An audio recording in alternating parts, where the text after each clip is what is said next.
For myself, choreography is like this empty space and taking a brush with movement and dancers, and then the human quality of expressing oneself in the movement, and kind of thinking of it as poetry in a way, poetry with movement.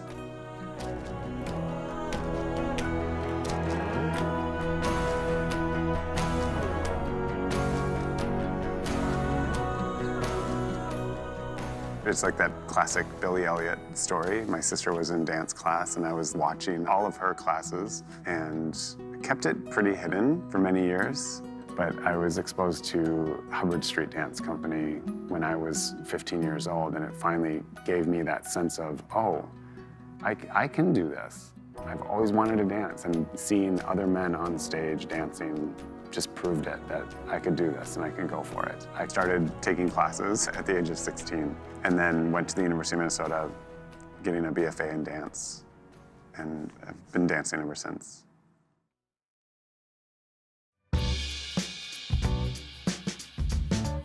Contemporary dance really runs the gamut, but it very much is, for myself, an expression of what I'm interested in making and the physicalization of that. So pulling from technical aspects of the opposition of ends of the body, connection to the floor is very important.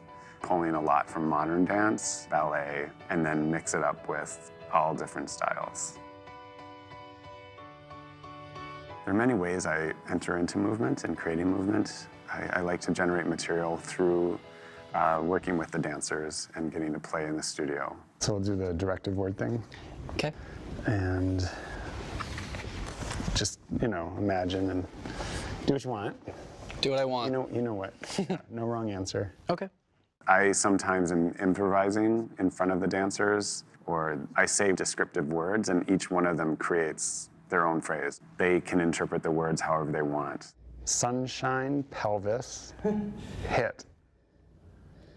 And we take those words, I take those phrases, and I pluck from them, or I utilize them fully from the dancer's movement. The dancer kind of owns it. It's like, they made this. We made this together.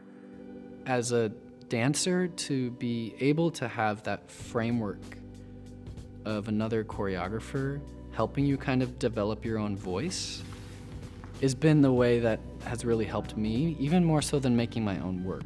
That's so cool to me to have that opportunity.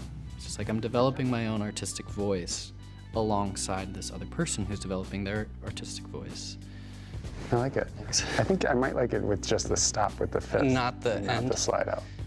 It's a relationship. Like dance is a family. And when you're in a project together and you're working so closely, it's understanding how everyone works so that we bring the very best out of each other.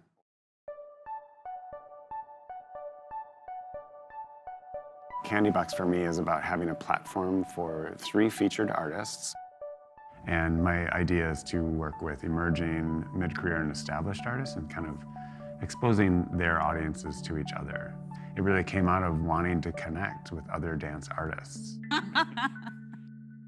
Tell me about the sets and props you're using. I really want to create a world. Learning from others through their process, how they're working with dancers, how they use music, how they collaborate with all of the parts involved in what their vision is for that work. I'm just curious about acoustics in here because there will be so much. There's no true model of how to be a dance maker or dance artist. You're learning as you go, and having those mentors to learn from along the way and garner information and tools is priceless.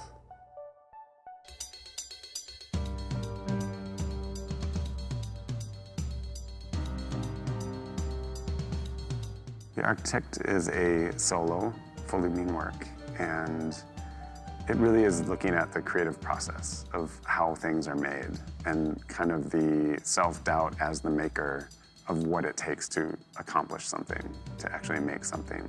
So it's filled with the idiosyncrasies of a mover discovering something and finding how it moves in the body, and then also seeing this empty space that you want to fill. As a choreographer myself, that's what I really dream of doing and see, is this open space. I'm singing, I'm sobbing, I'm okay, I'm fine. It's all connected. I'm thinking, I'm determined, I'm walking away, I'm staying away. I'm coming back.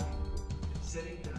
The word architect and thinking about what it is to be a maker of dance and what it is to be a human, how we actually are creative every day, and what is that process of creation for a creative person to go in, and the practice that it takes to be a creator, the doubt, the self-doubt that comes with being an artist, and investigating that and that kind of putting that forward in front of an audience and letting them witness that information, I think is quite beautiful.